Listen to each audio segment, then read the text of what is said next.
이번에는 크리타의 기본적인 브러쉬 사용에 대해 설명하려고 합니다. 우선 크리타를 실행 후 새 파일을 클릭해서 사용자 정의 문서의 이미지 크기를 선택해 줍니다. 저는 미리 저장해 두었던 1920-1080 크기를 선택했는데요. 없으시다면 아래에 있는 이미지 크기를 다음으로 저장이라는 부분에 저처럼 이름을 적어서 저장하시면 됩니다.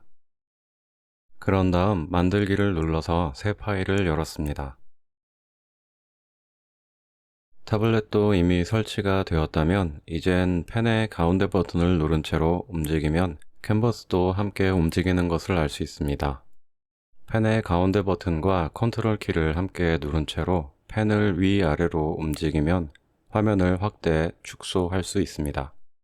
그리고 가운데 버튼과 쉬프트 키를 함께 누른 채로 펜을 위아래로 움직이면 화면이 회전하게 됩니다. 회전된 화면에서 원래 위치로 돌아오려면 숫자 키의 5를 누르시면 됩니다. 숫자 키 4나 6을 누르면 좌측 또는 우측으로 15도씩 회전하게 됩니다. 숫자 1은 100% 비율로 화면을 보게 해주고 숫자 2는 화면에 맞춰서 보여주는 기능입니다. 화면 움직임을 먼저 소개해드렸고 이제는 브러쉬의 기본적인 사용을 해보겠습니다. 우선 좌측의 툴바에서 브러쉬 아이콘을 클릭하셔도 되고 단축키로는 알파벳 B를 누르셔도 됩니다. 그런 다음 우측 아래 브러쉬 창에서 저처럼 브러쉬를 선택하고 우측 위에서는 색을 골라서 캔버스에 펜의 압력을 조절해 가면서 저처럼 그려봅니다. 색 선택창에서 우측에 세로로 있는 색상들은 바로 전에 사용했던 색들이 기록되게 되는데요. 나중에 다시 똑같은 색이 필요해서 선택하려면 이곳을 클릭해서 선택하면 됩니다. 둥근 색상안 아래에 긴 막대기 모양 컬러가 세 줄이 있는데 위에서부터 차례대로 색상, 채도, 명도를 좌우로 움직여서 현재 색을 기준으로 미세 조정할 수 있게 해줍니다. 브러쉬의 실행 취소는 다른 소프트웨어들과 마찬가지로 편집이라는 메뉴에 있고 단축키로는 컨트롤 Z입니다. 취소를 번복하고 다시 실행하기는 컨트롤 Shift Z를 누르시면 됩니다. 이번에는 지우개를 사용해 보겠습니다. 위쪽 옵션 아이콘들 중에서 지우개 모양을 클릭하면 되는데 단축키는 알파벳 E입니다. 누르면 활성화되고 보시는 것처럼 지워집니다. 브러쉬만 지워지는 게 아니라 흰색 캔버스도 함께 지워지면서 뒤쪽에 투명하다는 것을 알리는 체크 무늬가 나타나게 됩니다. 지우개를 끄고 다시 브러쉬로 칠해보면 체크 무늬 위에 덧칠해지는 것을 알 수 있습니다. 이제는 레이어 개념도 필요한 시점인데요. 우측의 레이어 창에서 플러스 버튼을 클릭해 레이어를 추가해 줍니다. 그런 다음 다른 색을 선택해서 추가된 레이어에 저처럼 칠해줍니다. 그리고 다시 지우개를 활성화해서 지워보면 이번에는 흰색 캔버스가 지워지지 않는 것을 알 수 있습니다. 또 다른 레이어를 추가해서 칠해보고 이번에도 지우개로 지워봤습니다. 지우개는 현재 레이어에만 영향을 주고 다른 레이어에는 영향을 주지 않는 것을 알 수 있습니다.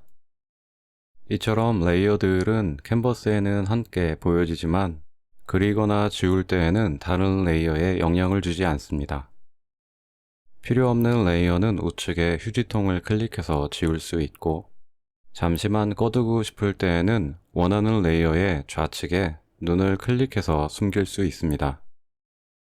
마지막 남은 레이어까지 모두 휴지통을 눌러서 없애려고 했지만 마지막 레이어는 없어지지 않고 흰색도 아닌 투명하다는 의미의 체크 무늬만 남는 것을 알 수 있습니다. 이번에는 펜의 압력이 반영되지 않는 브러쉬를 선택해서 빈 레이어에 칠한 뒤 지우개로 지워봤습니다. 깔끔하게 지워지게 되고 한 번에 모두 지우고 싶을 때에는 키보드의 딜리트 키를 눌러주면 됩니다. 위쪽 옵션에 이 작은 사각형 두 개가 있는데 왼쪽 위의 빨간색은 현재 색을 말하고 우측 위의 흰색은 배경색을 말합니다.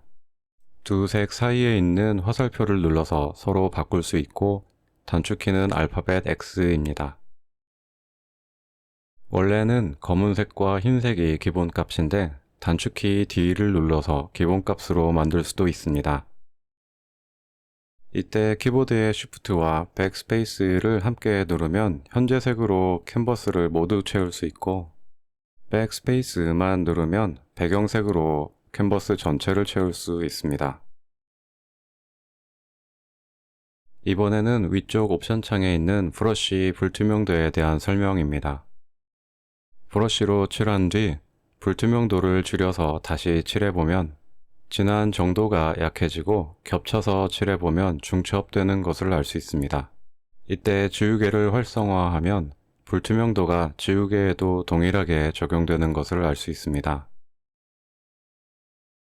그 옆에 있는 크기를 조절하는 옵션도 마찬가지로 지우개와 원래 브러쉬에 같게 영향을 주는 것을 알 수 있습니다. 지우개 버튼을 활성화하는 것 말고도 화면 우측 아래에 브러쉬 창에서도 다양한 지우개들을 선택할 수 있습니다. 다시 위쪽의 옵션 창에서 불투명도 옆에 화살표 두 개가 둥근 모양을 그리고 있는 아이콘을 누르면 브러쉬 크기도 불투명도도 기본 설정으로 돌아오는 것을 알 수 있습니다. 그 다음 위쪽 옵션 창의 크기 옆에 삼각형 모양 두 개가 함께 있는 아이콘을 누르면 대칭으로 그리기를 활성화해 줍니다. 대칭이 되는 기준선도 보시는 것처럼 이동해서 이동한 위치에서의 대칭 그리기가 가능해집니다. 그 옆에 다른 방향의 삼각형 아이콘도 가로 방향의 대칭을 그릴 수 있게 해줍니다. 두 개의 아이콘을 모두 활성화하는 것도 가능합니다. 옵션 창의 가장 우측에 있는 사각형 모양의 아이콘은 캔버스를 반복해서 보여주는 기능으로 캔버스에 임의로 그림을 그린 뒤 화면을 축소해 보면 캔버스의 반복 상태를 보면서 그릴 수 있게 해줍니다. 간혹 반복되는 패턴을 그려야 하는 경우가 있는데 모두 유용한 기능이라고 할 수 있습니다. 지금까지는 브러쉬와 관련된 주요 기본 기능들을 함께 살펴봤습니다. 우측 아래 브러쉬 창에 있는 많은 브러쉬들도 각각의 특징과 기능을 소개해드리고 싶지만 너무 많기 때문에 이번 영상 말고 다른 영상에서 다시 다루도록 하겠습니다. 그 전에 시간이 되실 때 하나씩 선택해서 사용해 보시기를 바랍니다. 마지막으로 파일의 저장과 열어보기를 설명하고 마치도록 하겠습니다. 파일의 저장은 다른 프로그램들과 같이 위쪽 파일 메뉴에서 저장하기를 눌러서 저장합니다. 크리타의 파일은 기본적으로 KRA라는 확장자가 마침표 뒤에 붙습니다.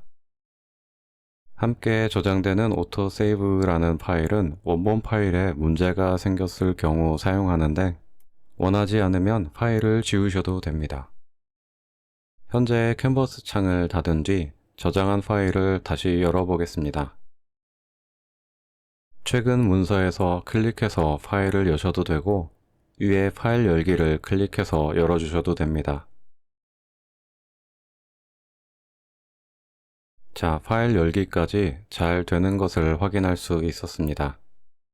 저는 포토샵을 무척 오랫동안 써오고 있었지만 근래에 크리타를 보면서 작업자에게 필요한 기능들에 대해 좀 더 귀를 기울이고 있다는 느낌을 받았습니다.